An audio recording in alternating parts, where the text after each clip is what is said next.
On my wedding day, Alex Hawthorne abandoned me at the altar to save his stepsister Maribel, who threatened to jump off a building. Standing there in my dress, humiliated, I faced the crowd and declared, "Whoever steps up now, I'll be your bride." 3 years later, Alex returned with Maribel. I was in the Hawthorne mansion, relaxed on a leather couch, pregnant, watching TV and sipping soup.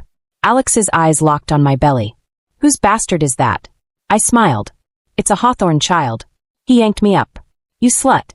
I left for 3 years, and now you're claiming that child is mine." "I never said it was yours. And you weren't the only Hawthorne man," I replied calmly. Maribel jumped in. "He let you keep the Hawthorne name and the wealth. And now you're pregnant with someone else's child." I glared at her. "You seduced your own stepbrother. Who are you to talk about shame?" Turning to Alex with fake innocence, Maribel said, "We've been platonic for years. But she's making you look like a fool." He slapped me. "Get out of this house." 3 years ago, after being humiliated at the altar, I married Will Hawthorne, Alex's uncle. Known as the Ice King, he protected me fiercely. Since I got pregnant, he's treated me like treasure. If he knew Alex hit me, there would be blood. To avoid a tragedy, I warned, "Leave now and I'll forget this happened." They laughed. "This bitch is using that child to take over the Hawthorne fortune." Maribel shouted. "From the day you ran off," I said, "Grandfather Hawthorne removed you from the family. None of this belongs to you anymore." Maribel scoffed. "He didn't mean it. Alex is the only grandson." Alex sneered. "Everything here is mine." I placed a hand on my belly. "Not anymore. My child is also a Hawthorne." "You're trying to pass off a bastard as a Hawthorne heir?" he snapped, slapping me again. I fell, clutching my stomach. Worried for the baby, I said, "The child is Will's." He shoved the soup bowl into my mouth. I choked, blood mixing with porcelain shards. Maribel crushed my hand with her heel. "This child took everything from us," Alex growled. "You'll pay." Maribel aimed her stiletto at my belly. I blocked her with trembling hands. This child was our miracle after years of treatments. I couldn't let them harm it. Alex laughed. "Everyone knows Will is sterile. I'm the only true heir." "If you don't believe me," I said, "call Will. He'll tell you." Alex smashed my phone. "If he sees I can't control my own woman, he won't give me the company." Maribel sneered. "Let's get rid of that bastard and tell grandfather." She pressed her heel into my belly. Pain surged through me. "Please," I begged. "Spare my child." Maribel pulled out her phone. "Bark like a dog and say you're a promiscuous bitch. Do that and we'll spare it." For my baby, I knelt. "Woof woof. I'm a promiscuous bitch." Maribel smirked. "Did you think, when I begged you not to marry Alex, that you'd end up like this?" I had refused to break the engagement years ago because it would have destroyed my family's business. I never imagined her hate would last this long. "Please," I whispered. "Call an ambulance." Alex stomped on my back. My belly hit the floor. The pain was unbearable. "You promised to spare my baby." I cried. "I didn't," he said coldly. He kicked me hard. Blood spilled down my legs. The baby stopped moving. "You'll regret this," I said through tears. "Still not broken?" Maribel sneered. "Then more punishment." She brought a rope. They tied my hands and dragged me across the floor, leaving a trail of blood. Alex kicked me into the pool. Bound, I sank. Just as I was about to lose consciousness, he pulled me up. "Learned your lesson yet?" "I'm in labor," I gasped. "Please call an ambulance." He spat on me. "Still thinking about that bastard? I'll end this now." He raised his foot to kick me again. But the gates burst open. Will stood there, his eyes cold as death. "Stop!" Alex was startled by his uncle's shout, instinctively dropping the rope. He had always been afraid of his uncle, known as the Ice King. But when he saw Grandfather Hawthorne following Will, Alex regained his composure. After all, he was the only grandson in the family, the apple of his grandfather's eye. He rushed to embrace Grandfather Hawthorne, forcing out a few tears. "Grandpa, I've missed you so much these past 3 years." Maribel also stepped forward. As the Hawthornes' adopted daughter, she wasn't as close to Grandfather Hawthorne as Alex.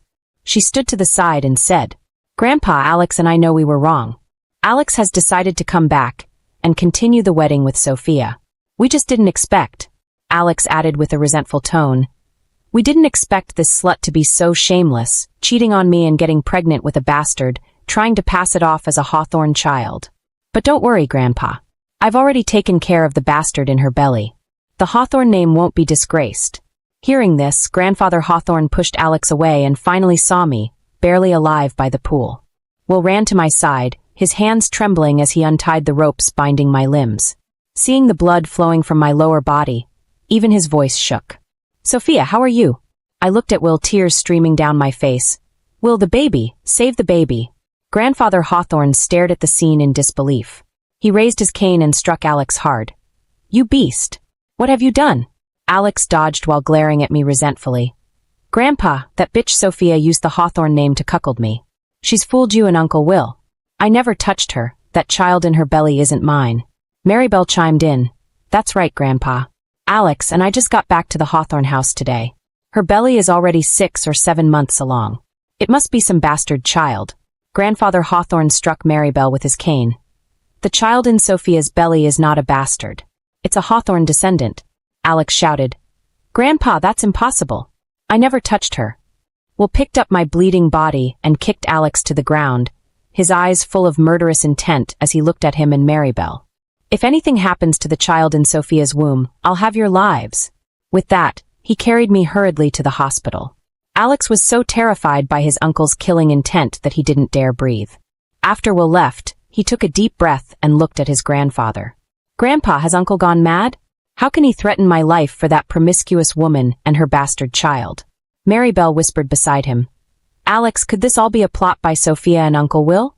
Uncle is sterile, so maybe they're using the bastard in Sophia's belly to seize your inheritance. Alex immediately turned to Grandfather Hawthorne. Grandpa, you must stand up for me. All the Hawthorne fortune belongs to me. It can't fall into outsiders' hands. Seeing that they still hadn't grasped the situation even when facing death, Grandfather Hawthorne angrily struck Alex's head with his cane. To think that I, Theodore Hawthorne, known for my wisdom, could have such a foolish descendant. The child in Sophia's belly is not a bastard. It's Will's child. Upon hearing this, Alex and Maribel were stunned. After a long moment, Alex finally spoke. How is that possible? Sophia is my wife. How could she be with Uncle? And isn't Uncle asexual and sterile? Grandfather Hawthorne looked at Alex with disappointment. When you ran away from the wedding, Sophia immediately married Will. The whole city knows this. How could you not? Alex was taken aback. After eloping with Maribel, they had cut off all contact with the city, fearing they would be caught. They had been traveling abroad. It wasn't until recently when all his cards were frozen that they found themselves penniless. They had to wash dishes for a month just to scrape together enough for plane tickets home. After returning, they headed straight for the Hawthorne mansion, with no time to catch up on the news. It's true that Will was born infertile, but it wasn't completely hopeless. These past few years, he's consulted specialists both domestically and abroad. That's how he and Sophia conceived. Grandfather Hawthorne added painfully. And now you've ruined everything. Remembering his uncle's ruthless methods, Alex collapsed to the ground as if all strength had left his body. Just then, several stern-faced bodyguards walked in from outside. The two immediately trembled in fear, begging Grandfather Hawthorne for help. Grandpa, save me. I don't want to die. Grandpa! Grandpa! The bodyguards ignored their pleas and dragged them away. After Will carried me into the car, the driver sped off, reaching the hospital in just 10 minutes. I was rushed into the delivery room. Half an hour later, I gave birth to a stillborn baby boy. The doctor was about to dispose of the body as per usual procedure. I stopped her. Bring the baby to me. She replied with a hint of reluctance. Mrs. Hawthorne, it's better not to look. It might leave psychological trauma. I said weakly, he's my child.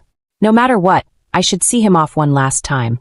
At Will's signal, the doctor handed the fetus to me. His skin was bright red, only slightly larger than my palm. I cradled him carefully in my arms, afraid that the slightest movement might hurt him. Just this morning, he had been rolling around happily in my belly, interacting with me. Now he was gone forever, without a sound. Tears flowed uncontrollably from my eyes. Baby, Mommy couldn't protect you. I'm so sorry. Baby, don't blame Mommy. Don't be angry with Mommy. Please wake up, okay? I placed the baby on my chest, trying to transfer my body heat to him, hoping for a miracle. But in the end, nothing happened. Will, his eyes red, embraced me and the baby. I knew his grief was no less than mine. Will was 10 years older than me. When Alex abandoned me at the altar, Will stepped up and married me. I thought he had only done it to save face for the Hawthorne and Winters family's business partnership. That night, I placed divorce papers in front of him, but he tore them up. Will told me that for his 34 years of life, he had always been asexual. But that day, seeing me in my wedding dress, he had fallen in love at first sight. He said this marriage was real for him, and he hoped I would take it seriously too. After our marriage, he showered me with love. Expensive jewelry, haute couture dresses. He gave them to me before I could even ask. He was also incredibly attentive in our daily life. With my young heart, I gradually fell for him too. Except for being older, he was also well endowed. Every night, he would leave me in ecstasy. Later, when I saw a friend's newborn baby, my heart melted. I started to want a child of my own. But Will was born with fertility issues. To fulfill my wish, he started seeking medical treatment everywhere, both domestically and abroad. The day I found out I was pregnant, he was so happy that he gave all his company employees an extra month's salary, wanting everyone to share in our joy. The night we felt the baby's first movements, Will excitedly kissed my belly, saying that having me and the baby was enough for this lifetime. We personally chose the crib, baby clothes, and toys for our home, all carrying our welcome and love for this child. But now everything was gone. Thinking of Alex and Maribel's vicious faces, a deep hatred burned in my heart. I wanted to tear them to pieces. Will, it was Alex and Maribel who killed our baby. Will held me and the baby tightly, his eyes full of murderous intent. Sophia, don't worry. I won't let those who hurt you and our child go unpunished. The suffering you endured today, I'll make them pay back 100-fold. I held our baby for a day and a night before finally accepting that he had left us forever. Will and I had the baby's remains cremated and buried in the city's most auspicious cemetery. Alex and Maribel were brought to kneel before the baby's tombstone by the bodyguards. After just one day, I could barely recognize the two. Alex and Maribel were disheveled, their faces swollen like pig heads. Their arms, bodies, and legs were covered in bleeding wounds. Will had ordered them to be whipped with chilly water-soaked whips until their skin split open, then thrown into a sewage pool overnight. They still reeked of the foul odor. Will handed me an iron rod. Sophia, you can do whatever you want to them. I'll take care of any consequences. I took the rod and looked at them. Alex and Maribel immediately showed terror in their eyes, shaking their heads repeatedly. No! No! Just as I raised the rod, aiming for their heads and about to swing down, Grandfather Hawthorne hurried over with his cane, calling out, Sophia, spare their lives. Seeing Grandfather Hawthorne, Alex seemed to see a lifeline. He quickly begged, Grandpa, she's going to kill me. Please save me. Overnight, Grandfather Hawthorne's hair had turned almost completely white, his face unusually tired and haggard. He walked up to me, taking several deep breaths, and looked at me with guilt. Sophia, Alex, this fool, indiscriminately killed your and Will's child. He should be unforgivable, but... I gripped the rod tightly, looking coldly at Grandfather Hawthorne standing before me. Alex's parents had died early, and he was practically raised by Grandfather Hawthorne. The old man's deep affection for him made his plea understandable. But was Alex's life worth more than my child's? The image of my baby struggling in my womb yesterday, silently begging me for help, was still vivid in my mind. No plea would work today. But to my surprise, Grandfather Hawthorne, at his advanced age, knelt before me. Alex lost his parents as a child and was raised by me. His terrible mistake today is also due to my failure in disciplining him. Today, let this old man die with him to atone for the sin against our lost grandchild. Hearing this, Alex immediately protested. Grandpa, I don't want to die. I don't want to die. He broke free from the bodyguards and ran to Grandfather Hawthorne, trying to pull him up. Grandpa, how can you kneel to her? Get up and take me away. Grandfather Hawthorne shook off Alex's arm and struck him mercilessly with his cane. You beast, kneel down and beg forgiveness from your aunt and the dead child. Whether beaten into submission by Grandfather Hawthorne or realizing that his grandfather could no longer protect him, Alex finally knelt at my feet, repeatedly kowtowing. Beside him, Grandfather Hawthorne also bowed to me. If you must kill, kill me first. This way, I can face Alex's parents in the afterlife with some dignity. I staggered back a step, still holding the iron rod. This man, once a titan of industry who had lived a proud life, was now kneeling before me. My emotions were in turmoil. If Grandfather Hawthorne had taken a strong stance to protect Alex, I would have been even more resolute. With Will now in control of the Hawthorne family, Grandfather would have ultimately lost. But now, with him offering his life in place of his grandson's, I was at a loss for what to do. Will steadied me from behind, his gaze sharp as he looked over everyone present. He then angrily rebuked. Are you all deaf? How dare you let the old master carry on like this? Take him away immediately. The bodyguards quickly reacted, two of them coming forward to escort grandfather Hawthorne away. Will, seeing that I couldn't bring myself to act, took the iron rod from my hand and said, "I'm the child's father. The task of revenge should fall to me." Sophia, step back. You shouldn't have to see this. With their last hope gone, Alex and Maribel looked at Will approaching them with the iron rod, their eyes filled with terror, their bodies shaking. "Uncle, I'm your nephew. If you kill me, how will you face Grandpa? How will you face my father in the afterlife? How will you face the Hawthorne ancestors?" Will raised the rod, his voice harsh. "That's no longer your concern." The iron rod whistled through the air, about to crash down on Alex's head. He was so frightened that he wet himself. At the critical moment, I reached out and grabbed Will's arm. Will turned to look at me. I took a deep breath and said, "Letting them die like this is too easy. Why don't we break their limbs and banish them from the Hawthorne family? Let them suffer all the hardships of life." Will frowned. "Sophia, you don't need to worry about what he said. I don't care about posthumous reputation. I only want to avenge you and our child. Will, sometimes death isn't the worst punishment. They've grown up in the Hawthorne family, accustomed to a life of luxury. If we cripple them now, force them to live a life worse than ordinary people as invalids, that would be the greatest punishment." Will pondered for a moment, then tossed the iron rod to a bodyguard and coldly ordered, "Do as my wife says." The bodyguard took the rod and mercilessly struck Alex and Maribel's limbs. Their screams of agony filled the air. I watched the scene coldly, then gently touched our child's tombstone. "Baby, Mommy and Daddy have avenged you. If you're no longer angry, please come back to us soon, okay?" Will's large hand covered mine. "We will, Sophia. Our baby will definitely come back to us." Afterward, fearing that staying in the Hawthorne mansion would remind me of our loss, Will moved us out. Whenever he had time, he would take me traveling to help me heal. Although neither of us mentioned the child again, we both knew it would be a permanent scar in our hearts. 3 years later, I became pregnant again. From the moment we found out, Will became incredibly protective. He hired dozens of bodyguards and nannies to surround me, not even letting a fly get near me. After the 5th month of pregnancy, Will stopped going to the office, staying home to watch over me constantly. As my belly grew, my feet became severely swollen. Every night, Will would comfort me, sighing with worry as he looked at my belly, unable to sleep. I smoothed the wrinkles between his brows, smiling. "Will, I think you're the one with prenatal anxiety. Should I take you to see a doctor tomorrow?" Will gently placed his hand on my belly. "Sophia, I'm so worried. Nothing can happen to this child." I put my hand over his. "It won't.